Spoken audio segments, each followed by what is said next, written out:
Hi, this is Medi Ivy, and I run writing mentorships at mediivymentorships.com. It's a 10-week program where I help writers get from the beginning to the end of a novel. Often these are people who have never written a book before or who are stuck in the middle of a book and don't know how to get to the end. I know how to fix that. And today I'm going to talk about the top 3 ways that I talk to writers about how to get them writing again. When you are stuck, when you have writer's block, right?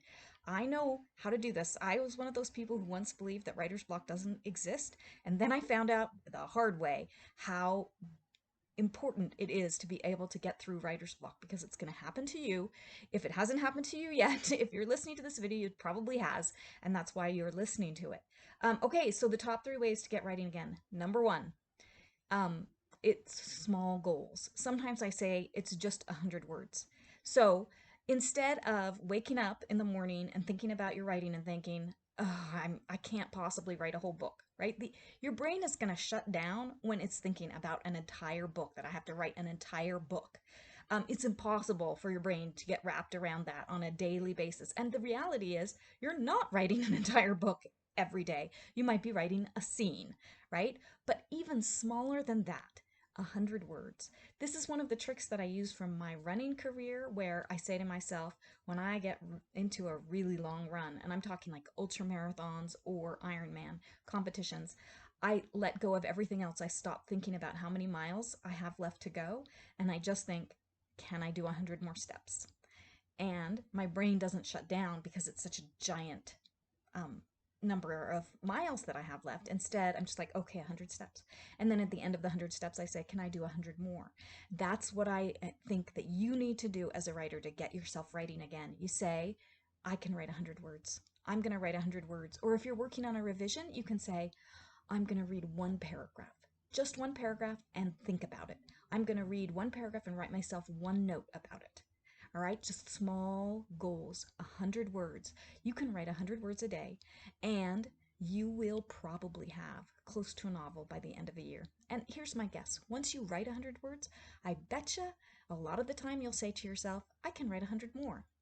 And if you don't, that's good. You're good for the day. All right, number 2, the top of these top 3 ways to get writing again. Number 2 is brainstorming.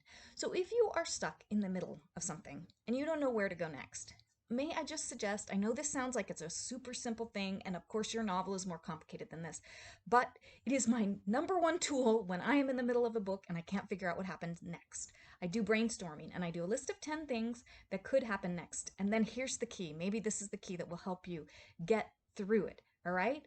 Then I throw out that list of 10 because those were the obvious ones, and they're not going to help me to write a book that's really gripping and different and unique. And so then I write another list of 10, and I use one of the second list of 10 because that's going to make my book better. All right? Then, number 3 on this list of ways to get you writing again, go back to the beginning. If you are stuck in the middle of a book and you can't figure out where to go next, I guarantee you the problem is somewhere between the beginning and where you are now in the book, and that you have gone off in the wrong direction somewhere. I say this to you as somebody who has done it over and over again. I think probably every single novel I have written, I have gone off in the wrong direction again. And the only thing that I'm better at now is I start noticing. I notice the difference between, I hate writing the middle, this is scary, and, oh no, I've gone off in the wrong direction. Those are 2 separate things in my head, and now I can tell the difference, but for a long time I couldn't. It doesn't matter if you can tell the difference or not. It might be useful for you in the future to be able to start thinking about, oh, how does it feel to just write the middle and be nervous about it versus, oh, I've gone off in the wrong direction. But for now, the solution is go back to the beginning of your book, start reading it again, and then you will know when you get to the part where it has gone wrong. And then I know this may sound sad, but also honestly, I think it's going to make your life so much easier. When you get to the part where it's gone wrong, you delete everything that you wrote after that. If you want, you can put that in a separate file. Maybe you'll use it later. You won't. But You can just tell your brain, I'm putting that, those were not wasted words, and then you start writing from the point where you didn't go off in the wrong direction. And I can't make you any guarantees that you're not going to go off in the wrong direction again. Sometimes I do that. Sometimes I go off in the wrong direction 3 or 4 times before I figure out what the right direction is. And that's because I'm figuring out as I go along. I don't know what the wrong direction is until I write it. And I don't know what the right direction is until I hit on it. So you have to give yourself permission to make these mistakes and keep making them in order to keep writing. That's another, part of going back to the beginning is allowing yourself to say, I'm not a bad writer just because I went off in the wrong direction. I just go back and try it again.